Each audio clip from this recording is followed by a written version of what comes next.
précédemment.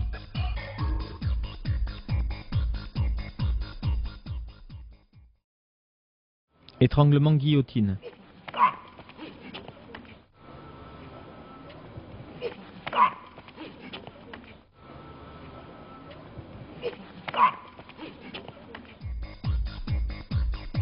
Libérer l'étreinte vers le bas pour respirer, pivoter la tête du côté des mains, frapper paume de main au parti, conserver un bras et riposter du poing au visage. Étranglement latéral des deux mains.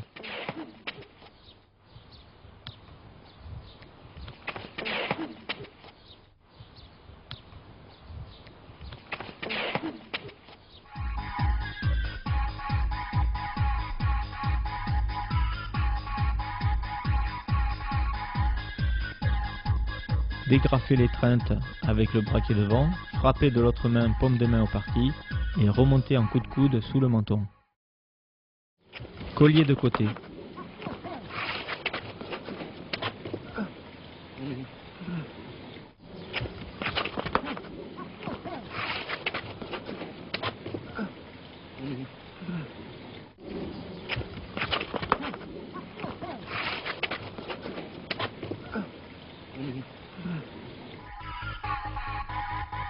Sur le collier de côté, profitez du léger déséquilibre vers l'avant pour envoyer la paume de main au niveau des parties.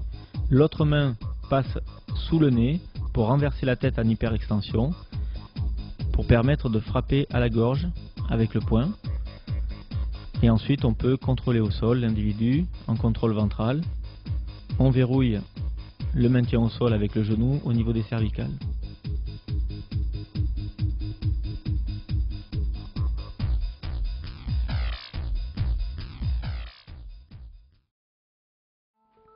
Étranglement de face avec les deux mains.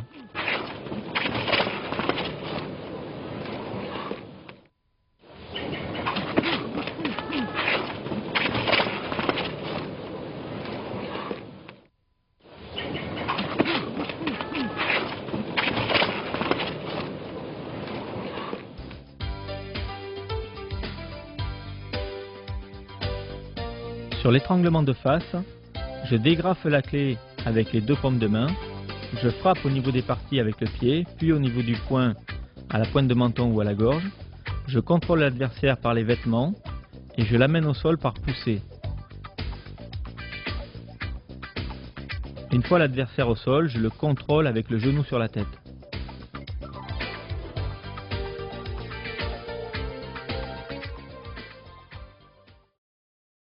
Étranglement arrière avec poussée des deux mains.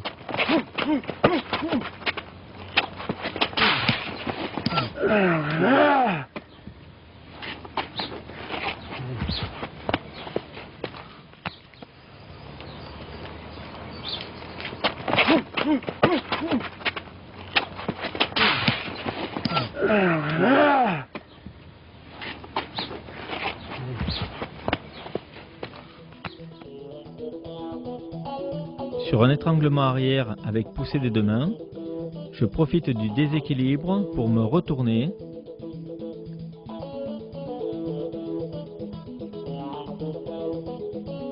Je me retourne en levant le bras, j'effectue un coup de coude vers le bas pour dégrafer la prise, je contrôle le bras le plus près et je riposte en point-pied.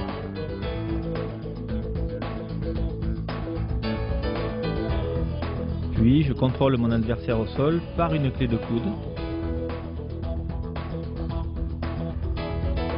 et je verrouille toujours ma clé avec le genou sur l'épaule.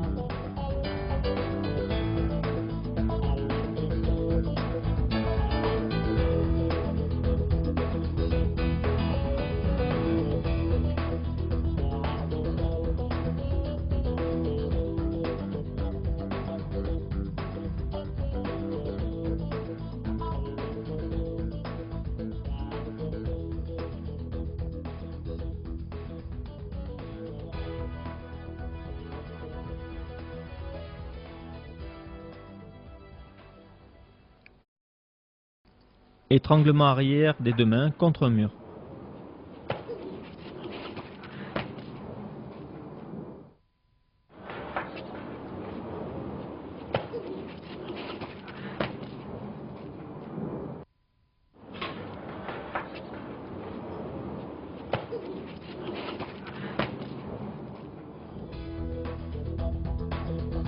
Sur cette sorte d'étranglement, je ne peux pas bouger à cause du mur. Je fais diversion et j'amoindris la résistance de l'antagoniste en envoyant les doigts au niveau des yeux, puis je dégrafe l'étranglement. Je garde le contrôle d'une main pour frapper de la paume de main aux parties adverses et j'effectue une clé de poignet pour amener l'individu au sol. Une fois au sol, je peux le neutraliser en point-pied.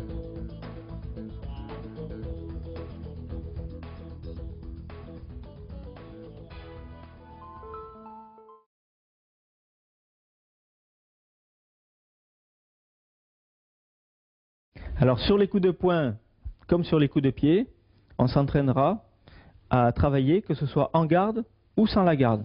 D'accord ? Donc, comme je l'avais dit dans la présentation, on essaye de calquer au maximum sur le réflexe naturel.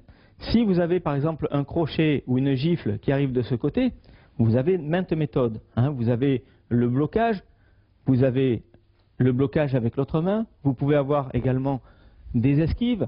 Tout ça, ce sont des automatismes acquis avec l'entraînement. Dans la rue, le réflexe naturel, sur un coup circulaire, ça sera d'esquiver légèrement la tête et de mettre la main.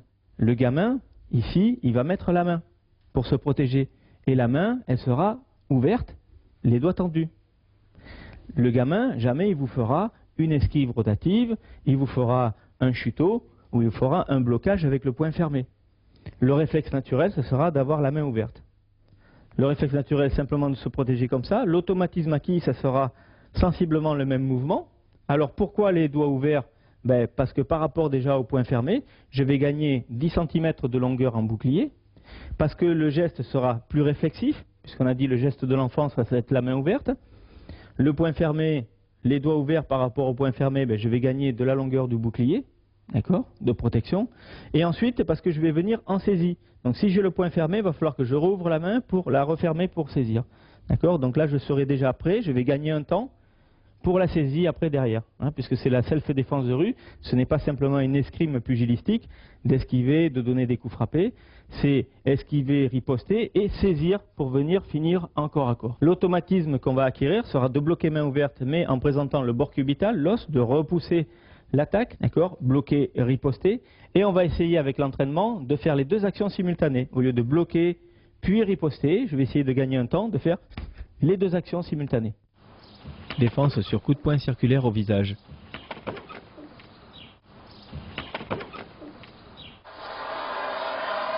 Bloquer avec l'avant-bras le plus près et riposter simultanément du poing à la gorge, saisie de l'individu et coup de genou au parti pour neutraliser. Défense sur coup de poing direct au visage.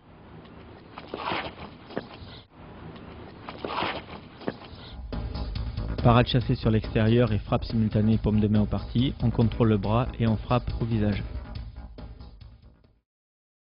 Défense sur direct bras avant au visage.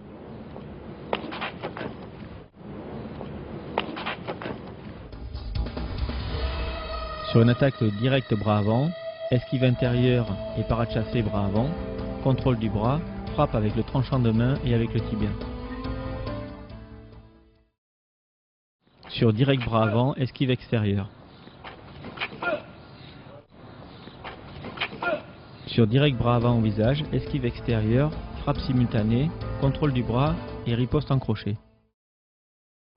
Contrôle au sol sur attaque direct bras arrière.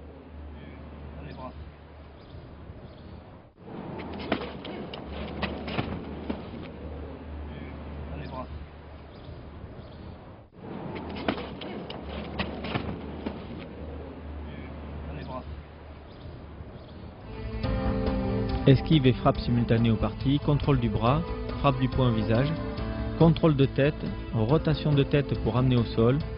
On finalise le contrôle au sol par un verrouillage de la clé, genou sur la tête.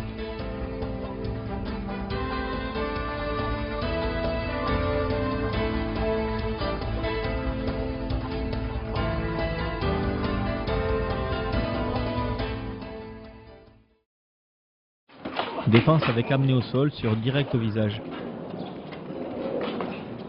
Allons sur le front.